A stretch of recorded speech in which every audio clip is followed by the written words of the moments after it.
David Marshall. David Marshall, yeah, he was good. He was at Cardiff. I don't know where he is now. Actually, he was at Norwich, wasn't he, at one point? Yeah. And he was like up and comer, but he's probably an old man now, isn't he? He's like a veteran of certainly in his 30s now. Yeah, definitely. Yeah. But I'm surprised he's getting. To be honest, we've got Alan McGregor is absolutely brilliant for Rangers. So I'm kind of surprised that he doesn't get a game. And Craig Gordon's still excellent as well. So I'm surprised that Marshall's ahead of them, but he's doing good. You know, that penalty save at the end was just brilliant. It's I didn't realize. Was it a critical moment? Yeah, he saved the sixth penalty from Mitrovic, who's their big star. Oh, Alexander Mitrovic, of course. Yeah, ex-Newcastle player, fantastic. So Serbia are out then, basically. Is that right? Wow, that's a big shame for them. But well done, Scotland, everybody. In on Euro 2021, I think it is. What is it? 23 years, Adam? 23 years it will be since a major tournament, and as you'd expect, it's poetry. One of the 3 games that we've got in Euro 2021. England at Wembley. Are you serious? Goodness me. Very interesting. Well, anyway, congratulations on that. And welcome everybody to Brainfood Live on Air. It's episode 85, bringing it to you every Friday non-stop. And we've got an amazing show for you today. It's going to be hyper-focused because we're talking about one topic with one dude. And it's going to be great to get Dave Hazlehurst on the show. I believe it might, in fact, be the first time that little scouse has actually been on Brainfood, which is incredible considering we've done 85 of these episodes, and Dave Hazlehurst has previously not been on. That's a stunning miss from us. So Brian's been on, hasn't he? Yeah, but Brian's not Dave, is he? I mean, come on, we all know this. No, that's fine. But we'll look forward to that. And we're going to be talking about employer branding, specifically what has changed, how has the pandemic shifted the conversation in EB. No better person than Dave Hazlehurst to talk to us about that. But before we kick off, we always do a bit of a sound check. So we are broadcasting on Crowdcast. So the folks on Crowdcast, can you hear me? Please say yes. I think you can because you're listening to the Scouser comment. But that's good to know. We're also live streaming on LinkedIn Live. I think we're LinkedIn Live. Yes, we are. If you can hear me on LinkedIn, just say hello and let me know that you can hear me okay. Just say, yes, Hong, I can hear you. And we're also live on Facebook. So if you're on Facebook and you can hear me and you're okay there, just give me some sort of like dislike, comment, whatever, so that I can hear that I can know that you're hearing. Okay, we're getting a few people saying, yes, I can hear you, get on with it, which is what we're going to do. Quick word to our sponsors this week.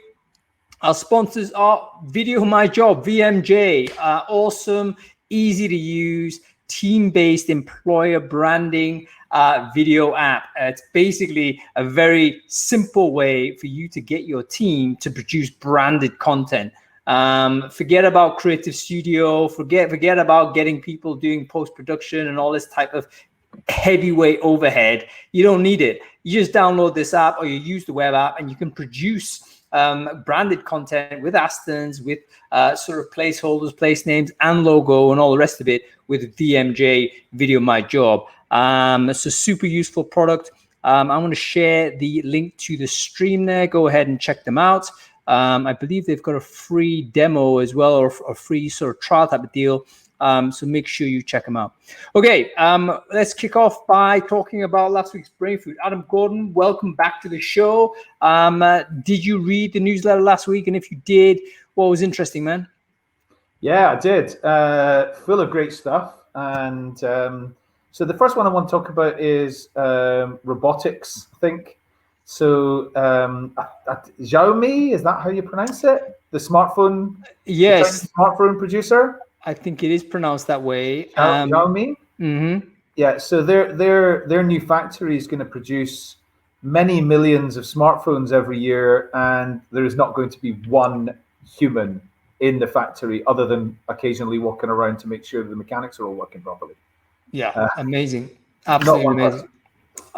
But when you think about factories like that, basically mobile phone assembly, it is literally doing the same thing over and over and over and over again at volume. It sort of makes absolute sense that there's no need for a human being to do that. And then, of course, you got COVID-19 pandemic. You can't have like critical units basically suddenly contagious. Of course, machines are not contagious. So there's going to be a whole shift to robotic adoption in all kinds of assembly and manufacturing work. It's going to be an incredible moment. And yeah, let's see how they do it. I think a mobile phone company will probably be one of the first that will definitely do a completely automated way to do it. It's 10 million units they want to do next year. Going to be astonishing. It reminds me of sci-fi. You know, you go watch like Star Wars or something, or iRobot or something, and there's like a factory, automated factory just churning out robots with no supervision. And it's, yeah, we're here. It's incredible, but we're going to be in that spot. So fascinating story, and relevant for us in recruiting, obviously, because, you know, manufacturing and assembly line, I do wonder what percentage of people do that job like globally. It's probably a big chunk. 5-10% of people maybe are working in those types of setups. So yeah, it's a fascinating and portentous type of development. Share the link in the chat stream there. Do check it out. So the reason I wanted to talk about that one first is because it leads nicely into the next one, which is Kevin Wheeler's. He was described as a radical new design for talent acquisition. I'm not sure I'd describe it as, I mean, it is radical, yes. However, I think a lot of people would agree that this is the way it's going to be going. There will be, he's put together a model of what talent acquisition is going to look like, and there's going to be probably a lot less humans doing things. There's going to be a lot more automation. There's going to be recruitment teams effectively become tech managers, other than in like the talent advisors who are working in things like really hard to hire positions and things like that. But I mean, even still, they're probably not going to be doing as much actual human, talking to humans. It's going to be, everybody's seen the rise now of recruiting ops within large employers as being like the hub for the recruitment or talent acquisition teams. And it's effectively an extension of this. It looks like that kind of core of technology and process is all in the middle, and it's going to effectively move out and cover most of what people are doing now as human manual jobs. Yeah, I think I agree with you, actually. I think radical is probably overstating it, but I understand the need to brand it in some way. You got to get it out there. But Kevin's actually been a really prominent thinker, and I think a very advanced thinker when it comes down to what the future of work looks like. I think he was very, very early articulator of the idea that there should be like a kind of a networked vision of the company, and not creating a huge kind of organization with lots of fixed term costs in the business, but lots of people oscillating in and out of the company as and when you need it. Before, on demand was cool. I think Kevin was talking about that. And he's written, I thought, a very interesting essay on this, and actually drew a nice diagram. I think the key is draw the damn diagram and visually present it. And that's what he's done. So I've shared the article there in his newsletter, which people should subscribe to. Awesome newsletter. And in fact, now that he's moved to a new platform called Substack, away from the one I use, Review, I think that actually gives him more space to write his own content, which is where I think Kevin comes to the fore. So really interesting post there if you're interested in the shape of talent acquisition in the future. Okay, what else, man?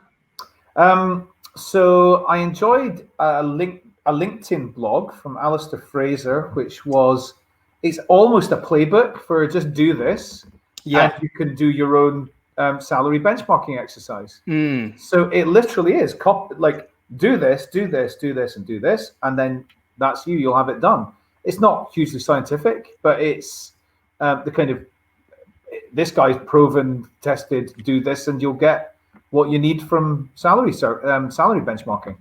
Absolutely. And just to give a shout out to Alistair there, I have to say I'd love to see more practitioners do this, because there's nothing like, we just contrasted it with Kevin there. Kevin being obviously, I think, a consultant and analyst and all the rest of it. but it's probably been several years, if not decades, since he last actually recruited anybody. So he's like now practically distant from the things he's talking about. Whereas Alistair is doing the job. And you get a totally different flavor of content when someone who's doing the job actually talk about it. It is like a practical how-to. And I just want to share, I've just shared it in the link on the chat stream there. So do check it out. And as you say, it's not particularly forensic or detailed theoretically or whatever. It's not that big concept. It's just saying, hey, I did this. Here's a mistake. Don't do it this way. Here's how I would do it again differently. So I thought a very practical and easy to use how-to. And dealing with the question I think we've all dealt with, which is when your hiring manager says to you, hey, are we paying competitive salaries compared to the market average? You've got to be able to answer that question. I'd be surprised if you're an internal recruiter, if you haven't encountered that scenario or you won't encounter that scenario. Alistair's link there is a very useful guidebook on how to do that. So do check it out. Okay. Let's talk about anything else, or do you want to go dive straight into the employer branding topic, man? Let's do one more because this is just brilliant. The LinkedIn tool, which is about finding new opportunities or new jobs that you could be doing based on your skill set. Right. I mean, most people don't realize what their skill set's useful for because they started their career in one particular area and then they don't really realize they could actually move from that job type to another job type, or they could move from one industry into another industry, and they just don't know what their transferable skills are. So LinkedIn's produced a tool that gives you, here's some ideas based on your skill set. Really, really great. Have you played with the tool, by the way? Yeah. I give it a shot. I thought it was a very useful experiment as well. Again, I'd recommend people just check it out. At the same time, obviously be aware that these types of software, they're going to produce different sort of outcomes that probably you'll end up saying, yeah, that must be crap because I'd never do that. Well, I would say there's a bit of forgiveness there because they're doing something that's really, really hard, which is trying to figure out not only what the words match, but what you mean by those words and how they actually move forward. And so I think this is a really difficult task to try and sort of surface up a person's sentiment from the words they use, which because we use the same words often in different ways, and they're trying to just generate some options for you. But at the very least, it's a good experiment. And at the very least, you might just generate you some ideas. If, for instance, you're thinking about a career pivot right now, or you're thinking, what other skills could I deploy in my career as a recruiter or HR person? Maybe you want to do something else, or maybe you want to look at that radical redesign of TA. Where do you fit in? This tool might be of some value to you. So in the link, check it out. Okay, cool, man. Let's talk about EB for a second before we bring on Dave onto the show.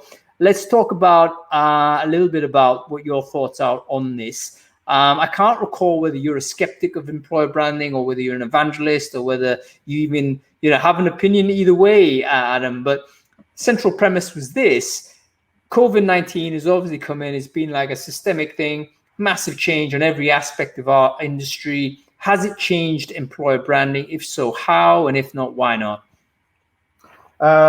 So with regards to employer branding in general, I don't think you can be a skeptic or an evangelist. I mean, it's a vital thing that every organization that recruits needs to be doing. I'm sorry to have characterized you in this way, Adam. I take that back.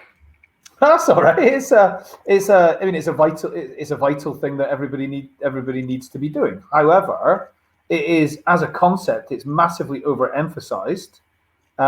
Its prominence in recruitment is massively overemphasized, I believe. I also think that a lot of people think something's employer branding when it's just not employer branding; it's something different. But I have got a more interesting than what I've got to say about it, though. I do want to give you the thoughts of Becky Pulley. So I asked Becky just kind of last minute if she'd like to join us on the show, but she wasn't able to. But she's head of employer branding for Adevinta, which is a big e-commerce company. They own eBay Classifieds and a few other big sites.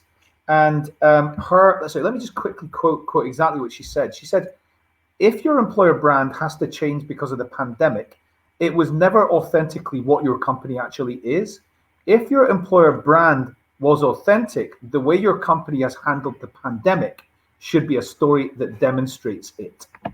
And I absolutely agree with that. I think that if your employer brands had to change because of the pandemic, then it probably wasn't right in the first place. Yeah, so Becky, we really wanted you to come onto the show because that would be brilliant to get your insight on that. I think it's also something that's quite hard to disagree with. So it's definitely true what she might say, but at the same time, I think one of the things you have when you get like an overwhelming desire to do employer branding, there's going to be a bunch of companies that have never thought about it before, and then suddenly there's a pressure to do it, and yeah, it may be inauthentic. And I think that will be exposed during the pandemic. But now, how do they recover from that, and how do they progress? Anyway, let's bring on Dave. There's some chance he might know what he's talking about. And if so, he can put us to rights. So let's see if he's there.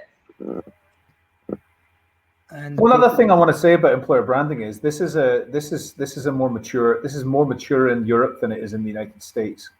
I'm just going to say it. A lot of people in the USA think that they invented employer brand in the last 5 years. They didn't. I was working in employer branding for Morgan Stanley and Scottish Power and other companies in 2002. It's not new. You know what? That's a stunning revelation to me. And I'd be interested to know whether that's true or not. I do wonder whether we might sometimes sort of always allocate leadership with the US almost as a default, and maybe that is worth a challenge. And there he is. They just act like they invented it in the last 5 years, but it's not new. Maybe it isn't. But there he is, Dave Hazlehurst. How are you doing, sir? All right, chaps. How's it going? Is that his surname, by the way? I thought he was just christened Google Dave. Google Dave. Dave, listen, great to have you on the show. Very quickly, for the people who don't know you, can you quickly just introduce yourself, who you are, what do you do? Yeah. I don't know anymore what I do. My name's Dave. Dave Hazlehurst, as you rightly pointed out there. And I am a partner, co-owner of PH Creative, and we are an employer brand agency based in the centre of the university you all know as Liverpool, and we're also down in London over in the States. And we do employer brand, which I've just heard you all chatting about. Yeah, I mean, all that kind of stuff, basically. Let's just dive straight into it, Dave. So I speculated, well, I'm not an employer brand expert, I'm not expert at anything, to be honest with you, but that doesn't stop me from speculating on things. So I just said, I said a few things. What's your view on EB, on how important pandemic has been, or is it overplayed? I mean, is employer branding still more or less what we should be doing anyway, or was there a big shift psychologically, socially, when this pandemic hit us? Really cool question. I've just been listening to you, writing notes down to what you've all been saying.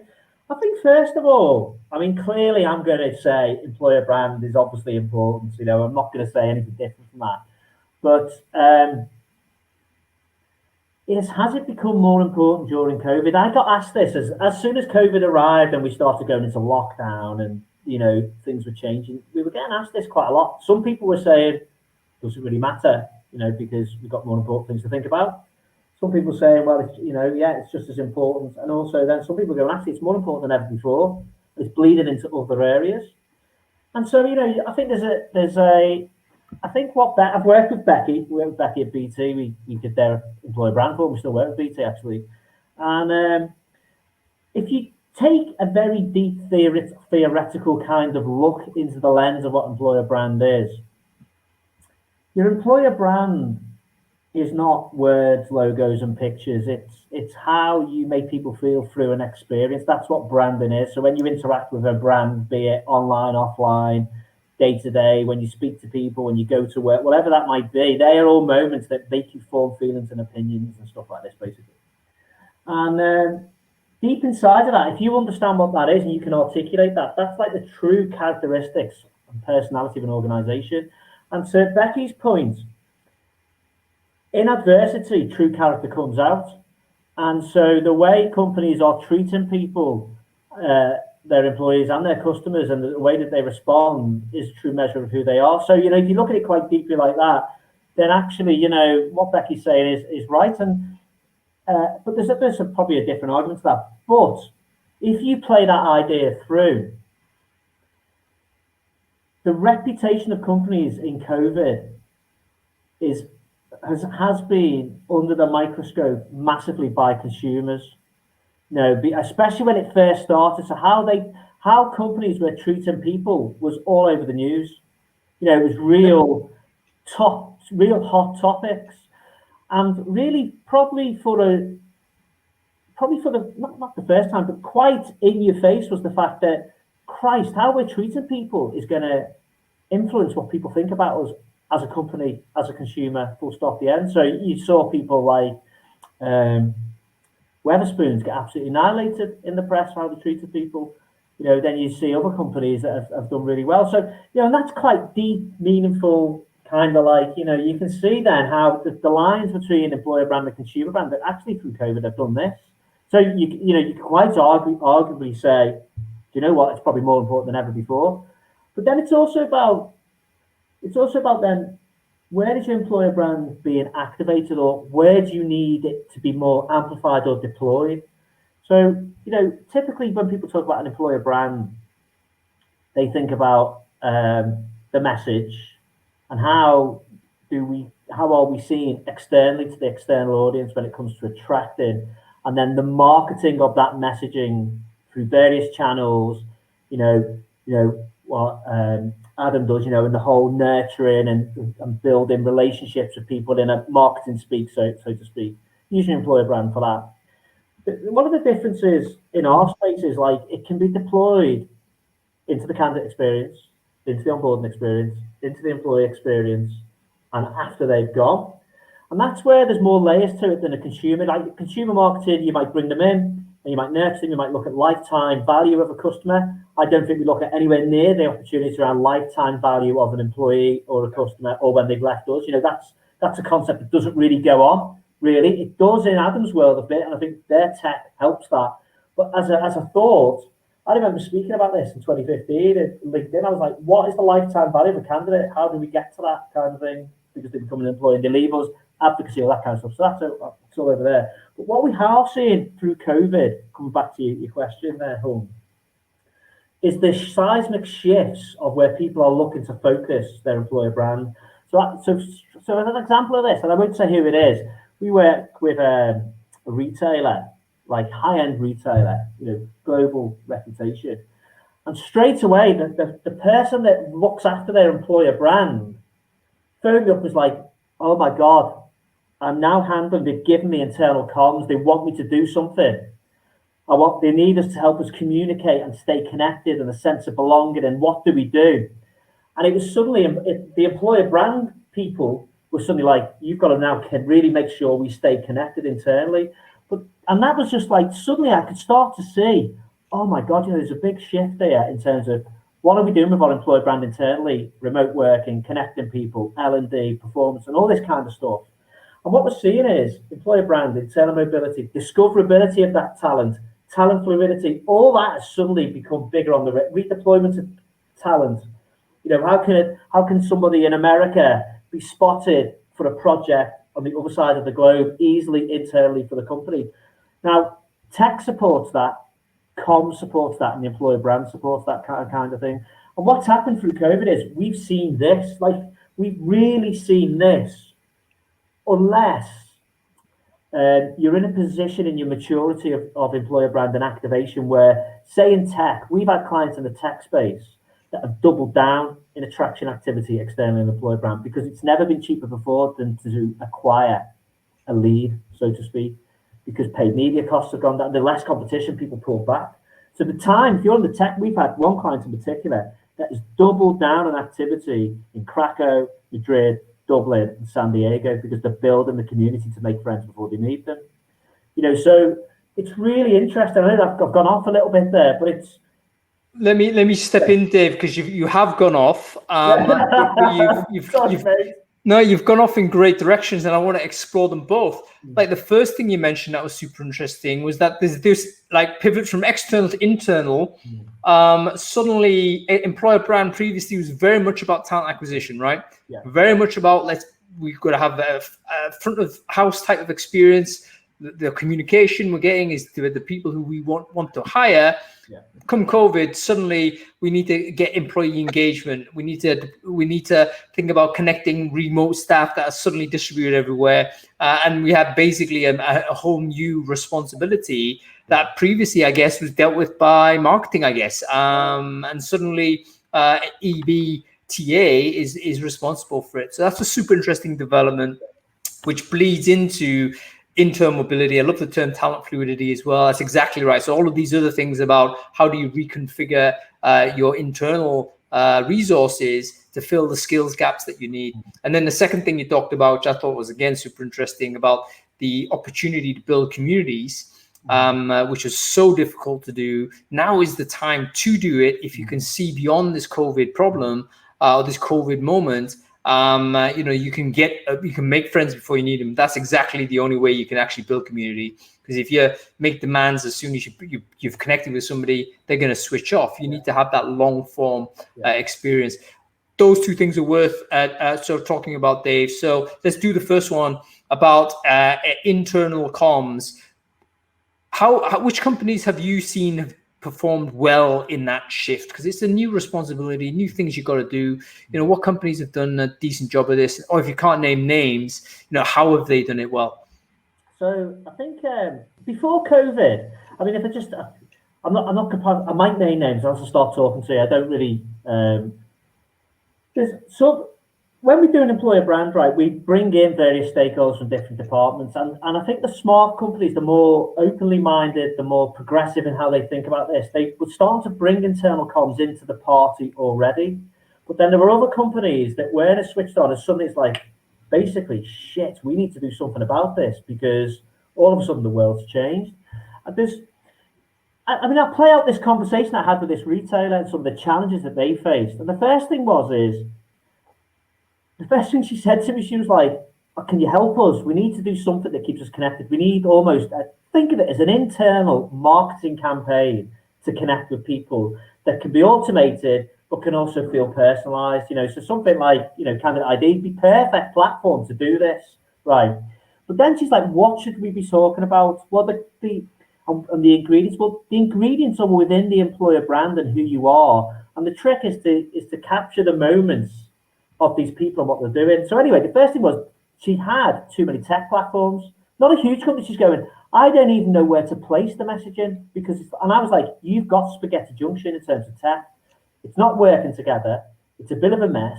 And the problem is the audience, i.e. their employees, don't know what channel to listen to because it's spaghetti junction. And they're like, where do we go? So they can't even get the message to their own employees. You see what I mean? It's like, well, there's a confusion then. So the message does not get to them, it's not landing.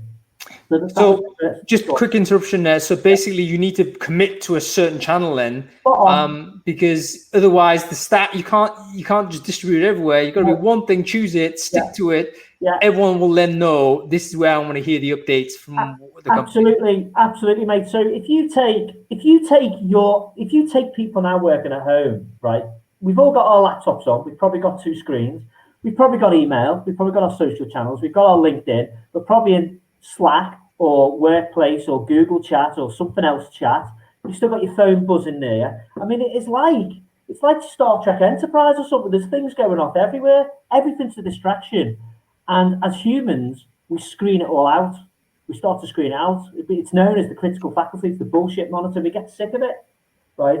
And you're in danger of over-marketing through too many channels internally to your own employees. Never mind externally. Look at behavior externally. If we do it internally, and just imagine that, right? We're not in the workplace anymore. We're at home. There's cognitive overload going on. We're domestically digital. We literally move from home life to working life in a second. There's no decompression. There's no route to work where you chill out and read a book or put a podcast on. We are moving rapido.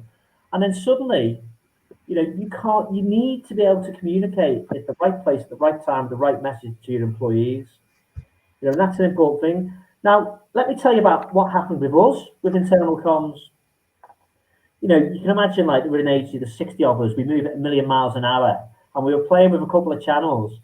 And, you know, with some of us in America, some of us in London, some of us up here in the north kind of thing. And we were like, we started using Facebook Workplace, right? And it has been incredible how it's kept us connected. We set a few guidelines about how we would use it. And some of the things that have happened very organically have been incredible. So one of the first things that happened is Paul Mason, who works for us, what he did is he just started this little TV show, which was 20 minutes, called Meet the PH Family. And it was an interview, but it was like in their home. And some people would do a little cribs thing and we'd have a chat. It'll be about their life at home.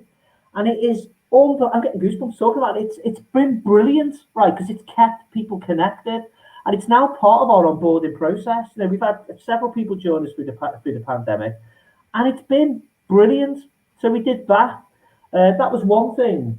We also have the PH Spotify list where we submit free songs, all of us. It goes on Spotify and it's shared, and now we externally share it to our clients and stuff like this.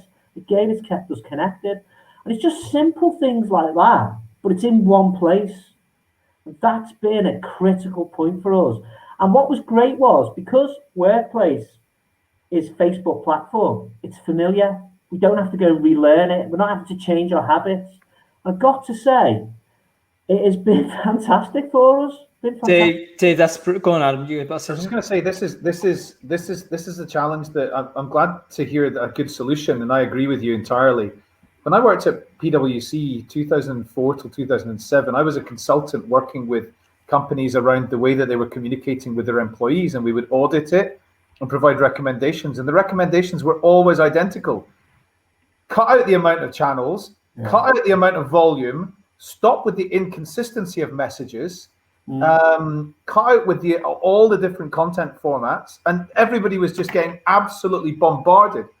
And we linked that to queuing times in stores, to availability on shelves, to like actual company performance can actually be linked really clearly to the way that people are getting communicated with. So it's not surprising to hear it's not been solved properly, but it's good that you've got in PH Creative, you've got some good suggestions. Yeah, this is a great laboratory that you with your own experiments there, Dave. So number one, familiar place. And I think this is even more important now we've been pushed remotely, because guess what? We're looking at consumer tech all the time.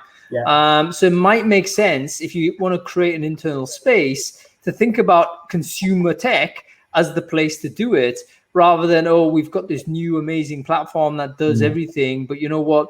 If you force people to relearn it or learn it from scratch, you have such a utilization challenge, even if they do end up learning it, because they've got to just train their minds. Oh, I've got to log into this thing now. This thing has just got to be like a default tab on your browser. Like it's the third app you open. It needs to be there. So there's not a lot of choice, really. It's going to be Slack. It's going to be a Facebook thing. What else is there? Maybe an email you could try. If your team's all under 25, then they're not going to know what the Facebook thing does at all. They're going to need you to communicate with 30-second dancing videos. Yeah, maybe there's a group TikTok thing. Who knows? But the first thing, consumer tech is the winner, because you don't need to teach people how to use it. Everyone in the business and from the onboarding side, I'm not sure whether you hired anybody before or after sort of this was implemented, but presumably they can just get straight onto it without having to have an onboard. The second thing you mentioned was really interesting, was Paul's initiative. So a lot of this isn't strategy. It's like you allow the employees the space to do something creative. If it doesn't work, it doesn't work. You don't penalize the person for that. But if the person's enjoying it and it builds momentum, suddenly you're building up a ritual, which is now an official part of your onboarding program, which I think is fantastic. I would put it to you, Dave, actually, that would actually be very difficult to instruct Paul to do it and have the same effect. If you rewound back and said, Paul, I want you to do a TV show, it's going to be like this, I think you get a completely different outcome. It needed to come organically from the staff, didn't it? I completely agree. And also, I mean, you know, I totally agree with that. And if you look at advocacy programs, like, you know, creating ambassadors within the workforce and stuff like that, especially, you know, if you're looking at B2B marketing and stuff like this, you force people to do it, they won't do it. We just, you know, it's really difficult. You know, So there's a thing, but definitely about, creating an environment where there is a bit of freedom and responsibility, basically, and just try and do the right thing. But if you think about that for a second, if you were to think about PH as a culture, we want that to happen. Our people want that to happen. It's part of our DNA. It's part of our brand, if you like. And you're absolutely spot on. It organically happened. And now, there are other things that some people in the other teams are doing. Like something they do, the share and cares now. So you've got the creative team to do a share and care, the strategy team to share and care. It's all recorded and put on Workplace, and the entire team sees that meeting at leisure about our latest work, what's going on. And it's just all there, and it's really easy to find. It's that behavioural thing from, there's a really good book called Hooked, which is about habit forming. By Nia, I've forgotten his surname, really smart cookie, basically. And there's another book called Nudge, which is about choice architecture. Basically, give people familiarity in terms of form and function that they're used to. If you want someone to try and form a habit to do it, and just nudge them along and keep it simple. And don't force them or say you must do this, and this, because it won't happen. It just, especially like the under 25s, you've got no chance. You've got no chance. People resist it, don't they? I mean, I think this actually now reminds me of like some of the reports and research I've read on D&I training, where there's been like some evidence to say that if you force the training in, it actually has zero effect or even negative effect, because people don't like to be instructed in this way. They need to be led towards it, and they need to feel agency in making those choices. So I think I want to ask you a question as a manager and as a founder, Dave. Like, how do you cultivate a culture where that is encouraged? There's going to be people listening here right now who are thinking, "Yeah, I wish my staff were able to felt free enough to do it, but they feel constrained." How do you unlock that? Oh, God knows. Christ, if you worked with me, you'd probably realise it's just like get on with it, get on with it. It's a really interesting. So that's a really interesting thing, actually. Just coming back to this employer brand thing, when we work with companies, your employer brand can be a reflection of your culture today and now. So what are the ingredients that it is now? But often, more than ever, probably now, it's also part of your employer brand might be to recognise who you are today and the sort of values and the behaviours that build upon that create this culture, if you like. But some of it may also need to be aspirational. So in terms of the business strategy, where's the business got to go, and what might need to be brought into that sort of culture to help move you over there? Like we've worked with quite a lot of companies that are ingrained in the way that they are, but actually they're going through transformation and they need to shift. And your employer brand helps that, and it's about messaging and then marketing and trying to attract the right kind of fit that might represent where they want to get to. And if you take a look at PH, I mean, we are very, very entrepreneurial sort of spirited as we go. We've put a lot of trust in our people. They're allowed to get on with it. And I guess, it's that sort of old adage, which it's kind of cliche, but, we want our people to be trusted. We trust them. They get on with it. They've got responsibility. In simple terms, we've got to get the job done. In some ways, we don't care how you do it. Let's get on with it. And I think that sort of has embedded that kind of freedom, really. And it's easy for us to say that because we're just a small company, really, in it. But as you get, the companies get bigger and bigger, that becomes more of a challenge, and it's a bigger flywheel to turn, especially if you're ingrained in old behaviours and the way that you are. But your employer brand is there to help that. And again, let's just say you develop an employer brand and a proposition, if you like, and your EVP and the values that cement where you're going. And let's say one of them is, a sense of freedom or whatever it might be, or whatever the sort of line is, and what represents that. Some of the things that we do now with employer brand and internal comms, and we bring in rewarding and recognition, is we take what the employer brand is built off. So say proposition, pillar value 1, if you like, pillar value 2, and we theme the months, and they're kind of sponsored against what represents that part of their employer brand. And then we're encouraging that behavior through teams and capturing those moments and actually rewarding people based on how they're representing that part of the employer brand? I think that's a really good point. Like the visibility of it. Like if you capture a behavior that you want to promote, you just make sure you collect that in some way, and then you push it out. Then that's a subtle signal that, hey, we're rewarding this behavior. The person who has been rewarded in this public way, I would imagine, might be more encouraged to repeat and continue that behavior. And then other people that would look at that and think, hey, listen, I also want this. They may also then pop in. And perhaps that's one way to kind of do the cultural change, almost like pick out an instance of this behavior you want and stick it right up there and say, yeah, we want to do this more. Think of it as almost like, in some ways, this is probably not the right phrase, but it's almost like re-recruiting and re-energizing your people around what it is you're trying to represent. And some people, it might not be right because aspirationally they're not going to be right in the future. And we all know businesses look at this and go forward to this.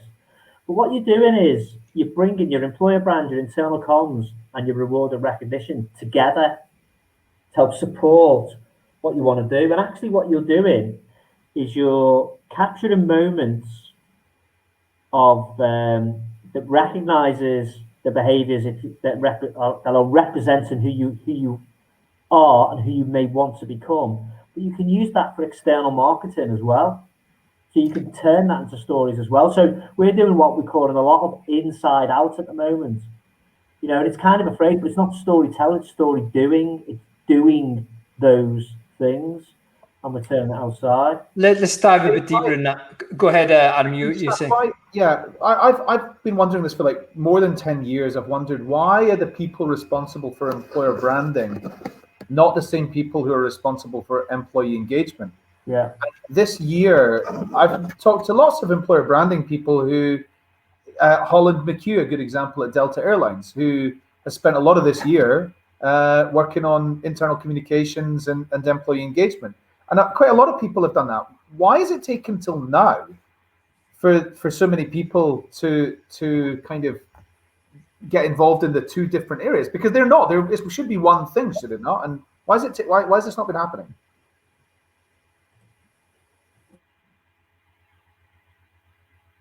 Have I gone? I think he's just frozen on us. Although it's a perfect freeze because it looks like he's actually still there, which is amazing. But Dave, if you can hear this, you need to refresh your computer, man. No, I think he's back. You know, but that is the case. I mean, I've never understood why the people responsible for employer branding are not the same people as those responsible for employee engagement. It's the same thing. But there wasn't an employee engagement thing. There probably wasn't a function of employee engagement, even on the horizon of business. There has been. It might have been called internal communications. But there's been people in big companies responsible for workplace design and workplace environment, and all these kinds of things. Why has this not been in the one area? So, Dave, you froze there, I think. So, you got the question, didn't you? You're just saying, like, employee engagements, employer brand, like, why aren't they sort of the same thing? Yeah. Well, do you think about it, right? You know, I think part of it, you know, in the employer brand and the activation of that has always, you know, traditionally been an external thing. And I think, you know, you're basically engaging, in my mind, step right back. We're taking a message, we're engaging an audience. That's what kind of employer brand and recruitment and marketing does together. That's what branding, you know, you've got brand strategy is about what is the proposition that differentiates us and what's the message we want to say. Brand activation strategy is where do we want to put it, in what channel. And basically, you've got your employer brand and we want to engage talent, whether it's external or internal. You know, it's an audience, maybe through different channels, you know, if you look at it from a marketing point of view. But I think you're right, Adam, is that we're missing a trick and we've been doing a lot of work around this in the last 3 or 4 months, a lot with our current clients in really looking at bringing different departments together. And it has been absolutely fascinating. To Adam's point, we've been bringing in DEI, reward and recognition, L&D, organizational change, internal comms, TA, employer brand. And we've been looking at reshifting what's changed in terms of our objectives and goals based on business strategy. What does that mean? What does that mean? We need to be thinking about in the next 12 to 24 months. And it's been fascinating just listening in, because you'll get somebody in internal comms going, well, we're working on this, blah, blah, blah, and we're looking at this platform, this platform, this platform. Someone from, I don't know, somebody who's like head of reward or engagement go, well, funny enough, I'm looking at this, and suddenly they're going, well, why are you looking at that? And I'm looking at this. And they're in the same company, and it's not joined up. I think there's actually a very simple explanation for it, and that is because when I started in employer branding in 2002, it was all agency. There were no internal employer branding people because the opportunities that they had were so much more limited compared to the multi-channel, that we have today. Yeah. And so it's only really been in the last 10, maybe 15 years, but specifically the last 10 years, when companies have been hiring their own employer branding people inside the organization. And they've always been hired by the head of TA.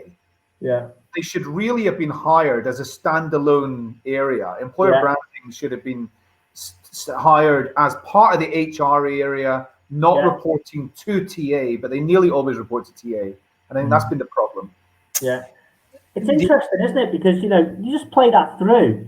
Actually, employer branding, you could easily plug various other departments into it and it becomes much bigger. Yes. There's an argument to say it should be, the progressive companies should plug in internal comms, you can plug these things in, because actually that's who you are. That is who you are, isn't it? So I think this also links in quite a big way. It links to this issue around talent fluidity that you mentioned earlier. There's very few companies that do this really well. Specsavers I mentioned quite regularly on this show because they really do it well. Mm-hmm. And they treat their people who are currently working as optometrists for Specsavers in almost the same way that they treat the people who are working for other companies as optometrists. And they communicate them with them almost the same way. They give them L&D programs that are almost exactly the same. But most organizations don't do that. And that's why I'm having conversations almost every week with people in big global companies telling me that for internal mobility, their best source of information today is LinkedIn. Wow, this doesn't surprise. It's mind blowing, but it no longer surprises me because I've heard it so many times this year. Totally, it's mental. I was speaking to someone 2 weeks ago, and he said to me, I had to go down and walk into another building to look on a board to see what opportunities were in that department. And I was like, from us, Frey, are we still here? What is going on? And that's them being active. Like, where is this intelligent way, but simple, talking about platforms and internal comms and all that, simple place where people, somebody can discover talent that might be on the route to solve a problem that's coming for them. What's going to happen though, guys, is that the shift to remote is going to digitize everything, which suddenly means that data is accessible. So the experience of this person going to a different building in order to see a physical a pinboard of opportunities, that pinboard is now on a Facebook sort of channel somewhere or a Slack channel somewhere. Everything is digitized. In a very strange way, the shift to remote might actually bring us closer in terms of intelligence, business intelligence, because suddenly all of us should have more access to other bits of information. So I think we're in an exciting moment, even though it's going to feel very, very strange and it's going to be uncomfortable in many respects as we make this type of move. So Adam, you about to say something? No, well, yeah, I think you're overestimating slightly the shift to remote. It's not going to happen. Yes, some companies are doing it right now, but like most big companies are not going to do it the way that you're outlining. You're not going to have Bank of America. Everybody's working from home. These things aren't really going to happen. No, there has been banks that have said this. So I'm not going to argue the case with you, but I think it's probably closer than we think. The only businesses where it wouldn't be obvious is if there is a physical service element. You're running a restaurant, or you're in leisure sector, or you're doing something where physical human beings are moving backwards and forwards.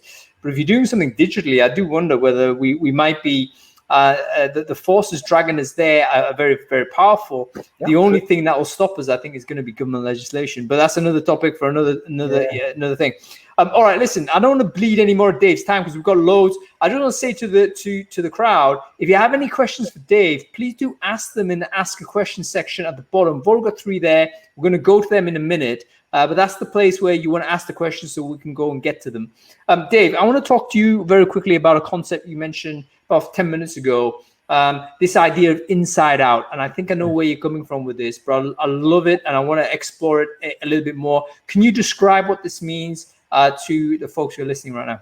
Yeah, so basically, I think we talk a lot about capturing the stories that represent who you are. Basically, you know, we talk a lot about that in employer brand and blah blah blah blah blah. And it's always been like, you know, we will either try and find a story or we'll come up with a story that represents the employer brand, and we'll kind of make it in whatever format it is, and off it goes to a defined channel to where that audience is we're trying to connect with. What we saw during COVID, I come back to that adversity and true character coming out. What we started to see, especially the companies that had good internal infrastructure, was people within organizations were naturally doing things either for each other, that represented who they were as an organization, or for their customers, or like CSR in their communities. And we were starting to speak to our clients, and we were like, oh God, this is incredible. These are incredible. There's one with RBS, right? So RBS, bang, customer service team. And they decided to start keeping in touch with some of their customers to check in on them, like the elderly or people who had, you know, weren't in a great place and stuff like this. And there's one story about this lady called Margaret, and this guy realized he hadn't been able to connect with her. And basically, she wasn't well, managed to get hold of their family and organise for the doctors to get to her. And she was really poorly in a house, this elderly lady called Margaret. And it was an amazing story. And so we suddenly were like, these stories are happening really naturally. And it's a massive missed opportunity here, because inside the organisation, these stories, and basically the analogy I kept using with the guys and the folks were, think of yourselves as being the news desk, and your people are like journalists on the ground hearing all of these incredible things. We have to have a way of getting them in. So we used to run workshops to do these. So, you know, we put propositions on a wall and get people to tell us stories, and they'd write posters and all this kind of stuff. But this was happening so fast. It was like, right, we need conduits into teams. With one company, it was as simple as a WhatsApp group. And it was basically, if you hear a story, let us know. And it would always be like the news desk, we can use that. Now, that could be low production, very simple, or it could be high production, depending on, you know, what you want to do.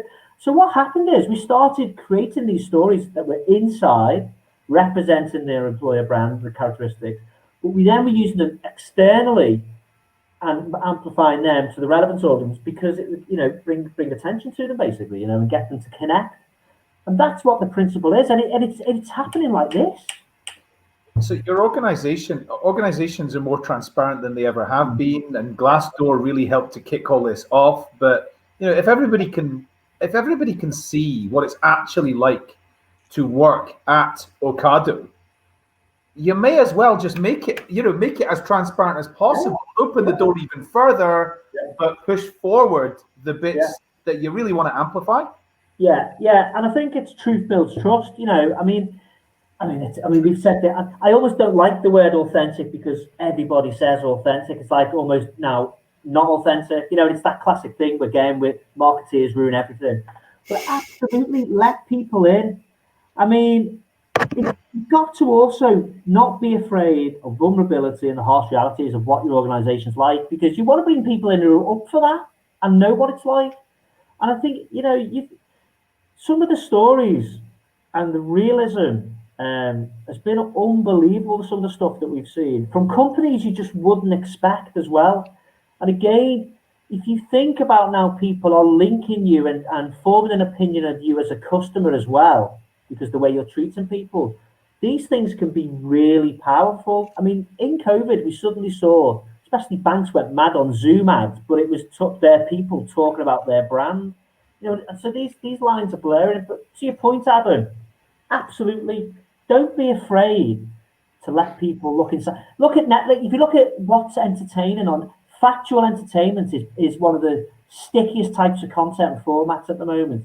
Factual entertainment. Now it could be sad, it could be happy, it could be angry, it could be whatever. But it's almost like behind the scenes. People are intrigued by this stuff now.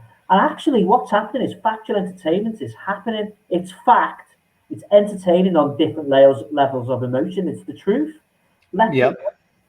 I think on that note, the fact is that it simply resonates because a lot of people have close or a kind of approximate experience to that. Because we're all in this crisis together in the same moment, in this really strange moment. So we all know what it is to suddenly have your business plans go up in flames. We all know what it is to have to suddenly work and deal with working from remote, where maybe that's not the best environment or whatever it is. So those types of stories, if you get them out and you share them, people will immediately resonate with it.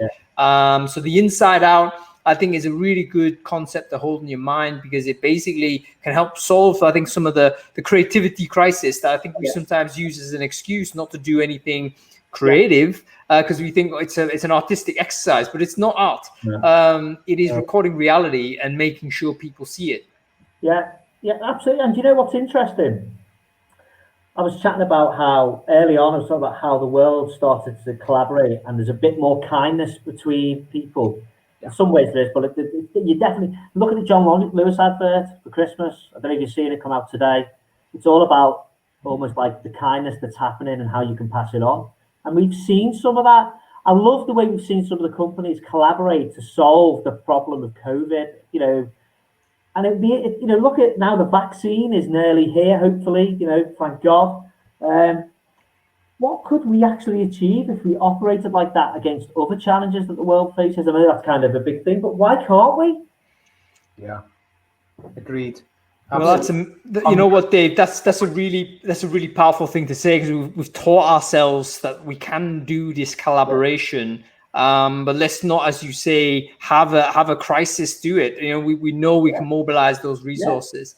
Yeah. Dave, let me ask you a final point before we dive into the questions. Final point is you talked about, and this goes back to Becky's point actually, where you say, look, companies being penalized if you weren't authentically you by COVID-19. It's basically proven the case. However, what if there is a company that has kind of screwed it up and now they need to recover it? What would you advise them to do? Is there any quick 1, 2, 3s? This is what you should do to try and recover your EB if in fact you haven't. Yeah, I think first of all, they've got to listen internally and think about why that is and maybe just reset what their message is. But be honest. I think they've got to not be. There's a thing called the fractal effect in marketing. There's a really good book called, I've got it there, called The Choice Factory by Richard Shotton. There's a thing in there called the fractal, which is about vulnerability, right? And let's face it, all governments, most governments have made a right hash of this, and some, notably ours, dig their heels in rather than admitting some stuff. You'd rather people be a bit more open and honest, let a bit of vulnerability. People will believe it then and maybe get back to some level of trust. Dude, let me just say this. The government we have has literally been aversive to admitting any kind of failure. And they've kind of just constantly spanned things. They would do themselves a massive favor if they just said, hey, listen, we kind of made a wrong call on this. It was a crazy moment. We did it this way. This is the reason why. We're going to try and this approach now. I think they'll get so much more back than the hostility that they're getting now. Dave, listen, we've got 2 minutes. I want to dive straight into these questions and not ignore them. Run through these real quick. We have this one from Joanna Hall. Johanna Hall is saying, what tech would everyone recommend to manage the visual look of talent in your business and to identify what project you can put them on? So I think she's saying, hey, listen, I've got a bunch of things I need to work on internally. What tech is the best place to push that out to people? Push it out to there's if you've got the content already, a place to house it internally so people can use it externally would be something like Paperfly is like a big branded one, if you like. If that's what she means, in terms of where she's asking about skills matrix. I think she's asking about where is the talent in my business and how to identify them to put them onto different jobs and things. I think that's what she's asking about. I think I've possibly masked your question there, Joanna. I do beg your pardon. Feel free to jump back to me on email if you have that question. I'll make sure Dave gets to answer it. Reach out to me. We are quite happy to answer it. Direct. That's cool with me. That'll be even better. Go straight to the horse's mouth. Okay, let's go with Neil here. Neil Dunwoody. How would you keep talent engaged if they've been furloughed or they've lost their position due to pandemic? How do you keep them? How do you look after them to make sure, obviously, they're looked after, but also that their sentiment is positive towards the business? Yeah, stay connected with them. Stay connected. I'll tell you something I have seen is people staying connected, but also them thinking about their situation, their family. That's same with reward. People are rewarding the household, not the employee. We're starting to see that with our clients as well. Yeah, so very good. Yeah, so it's like, what can we do for the family, because they're really in a, so we've seen quite a bit of that. Yeah, very, very good. I mean, the stuff we talked about is connection messages, basically. Nurture them. Exactly. Email and text message. Over communicate, no such thing. Okay, final thing.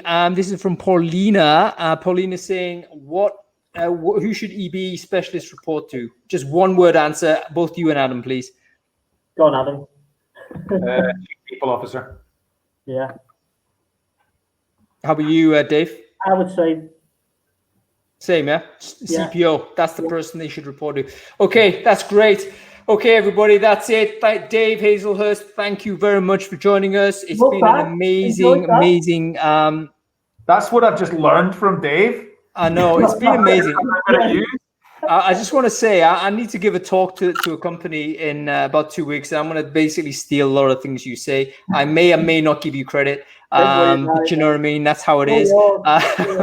I just want to thank everyone for watching. It's been great having you on Brainfood Live. If you enjoy this content, follow the channel. We do this every Friday, folks. We'll be back next week. We've got an absolutely amazing show. We're going to do a special, actually. Adam Gordon's not going to be with us. Reason why is I'm doing it at 7 a.m. in the morning, folks. 7 a.m. show next week. Why? Because we're going to do Asia focused. Predominantly, the theory is, do the universal concepts of recruitment that we think go all over the world, do they apply in a different cultural context? We're speaking to people from Japan, Singapore, Hong Kong, Malaysia, Indonesia. It's going to be amazing because we're talking about DE&I. Does it matter there? We're talking about remote working. How does it work there? Management culture. What is all that about? Okay, it's going to be a fascinating show. Make sure you sign up. Even if you can't watch it in the morning, it is worth paying attention to on Rewind if you care about the global world, because guess what? Our new recruiting world is going to be global. All right, that's about it, folks. Remember, final shout out to our sponsors, VideoMyJob. We're talking about employer branding. If you care about employer branding, VMJ is one of the best tools you can use without a huge amount of overhead. Your team get on with it and produce employer branding videos, capture those moments. You can use it and get on with it straight away. Okay, that's about it, everyone. Adam has dropped off. See you later, Adam. See you later, Dave. We will see everybody next week.